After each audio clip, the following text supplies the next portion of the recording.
Chapter 10, Dimwood Forest. Poppy searched desperately for a place to hide.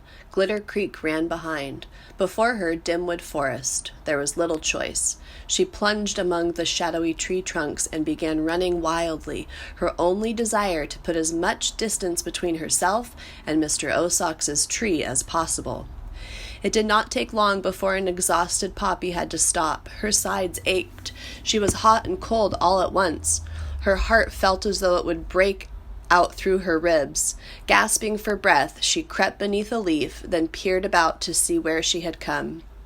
It was as if the sun had been stolen.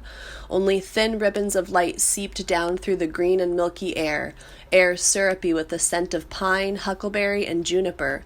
From the rolling emerald-carpeted earth, fingers of lacy ferns curled up, above which the massive fir and pine trees stood, pillar-like, to support an invisible sky.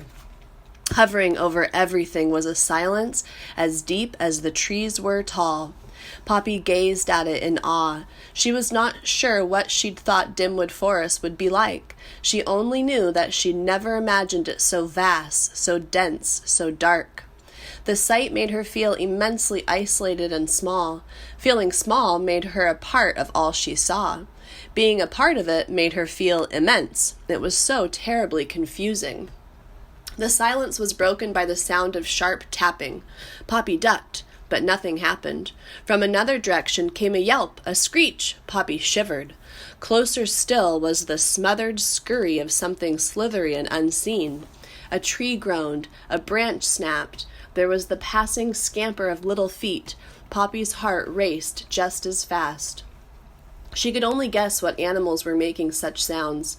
Automatically she thought of porcupines, recalling vividly the frightening picture her father had shown the family.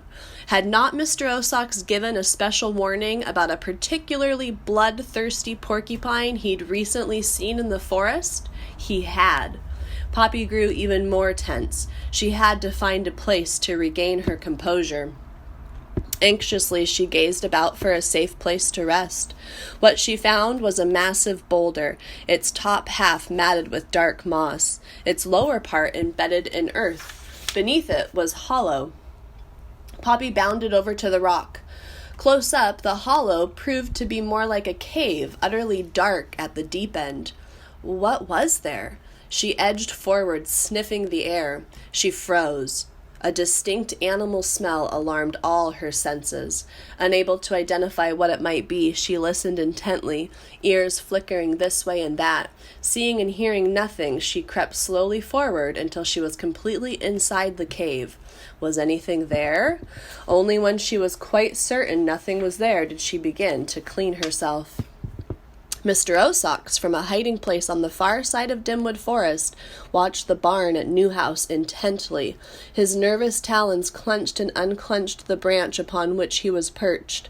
At first he tried to deny the fear he felt inside him, but it was growing too fast. It could not be denied.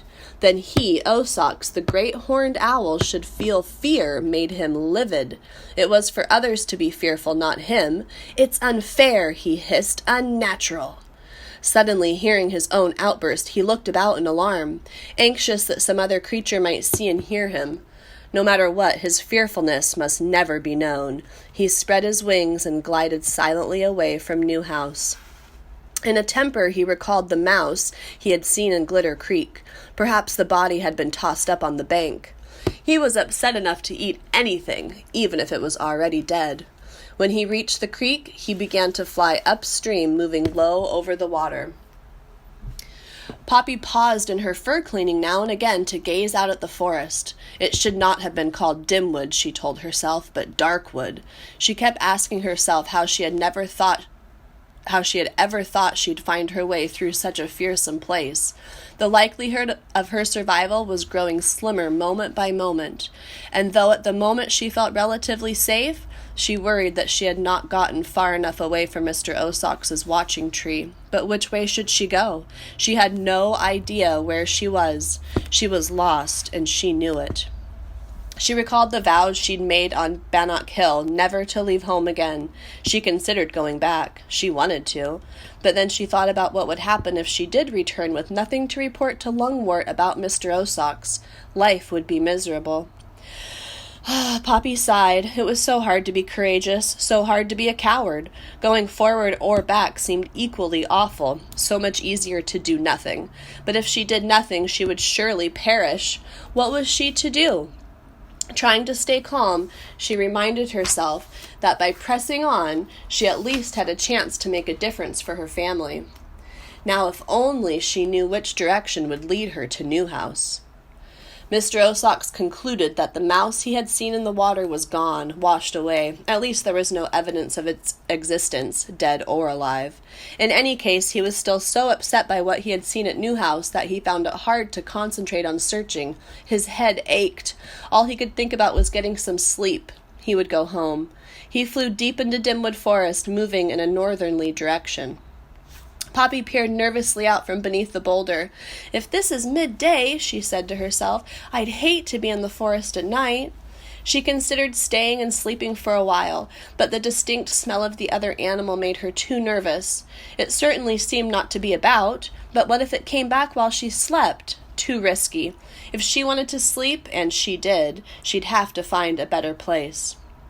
Checking in all directions, paying particular attention to the angle of the slanting rays of sunlight, and knowing that moss grew on the north side of trees, Poppy made up her mind that she could make a rough determination as to which way was east, the direction from which she had come.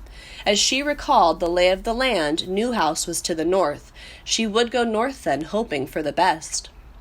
Mr. Ossox came to rest on the gray, lifeless tree, a snag that was his nest. With its top broken off, the snag rose twice as high as a blackberry bush from the ground. A high hole served as an entrance to its hollowness. For a while the owl sat at the edge of his nest and stared moodily before him, thinking only about what he had seen at Newhouse. Just to think about it made him tense. He felt he was in grave danger. The question was, what kind of danger? Was he about to lose his food? Would he have to fight? If he did, he knew he might be defeated. If he was defeated, would he have to move to another territory? Was there anything he could do about the situation? It was all so painful to contemplate. Fretful, the owl scanned his neighborhood, paying special attention to a very large hollow log on the ground not far from his snag. Its ancient thick bark was rust-colored and encrusted with yellow fungus that looked like stubby angel wings. A clutch of pale mushrooms grew from the rotting soil around it. Just the thought of the creature who had recently come to live in the log made Mr. Ossox angry. It was as if the whole world were ganging up on him.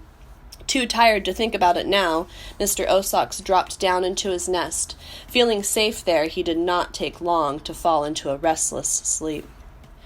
Poppy made her way northward through the forest in short runs. She could only hope she'd chosen the right direction. Sometimes she paused to eat, but she felt too insecure to stop for long. Her toes ached with tension. An hour later, Poppy stopped to nibble on some pine seeds. As she ate, she noticed a huge log partly embedded in the earth, covered with yellow fungus. It seemed very old, and it appeared to be hollow. Poppy considered it.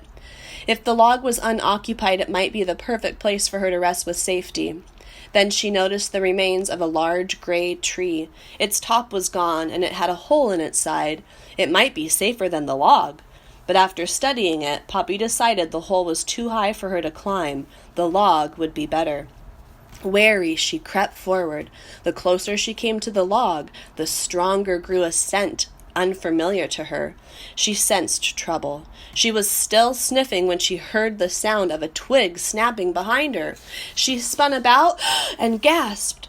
A red fox, long bushy tail swinging back and forth, was trotting in her direction, its sharp nose to the ground. Poppy understood immediately. The fox was following her scent. Turning back, Poppy took a flying leap that landed her right at the log's open end. The fox, hearing and then seeing her, barked sharply and closed in, its lips drawn back from its sharp teeth. Poppy stood trembling before the log. Every instinct in her body wanted her not to enter. When she looked back, however, the fox was almost upon her. There was no time to waste. She dived into the log. The fox stuck its nose in after her, its barking booming about like a cannonade. Trying to get away, she moved deeper into the musky dark. Suddenly, she stopped. At the far end of the log, she heard the distinct sound of heavy breathing. It was exactly what she had feared. Another creature was already in the log. Hastily, she turned toward the log opening. She never reached it. The fox's lolling red tongue and sharp white teeth barricaded the way. Poppy stared back into the log's darkness. The breathing and rattling were drawing nearer. She was trapped.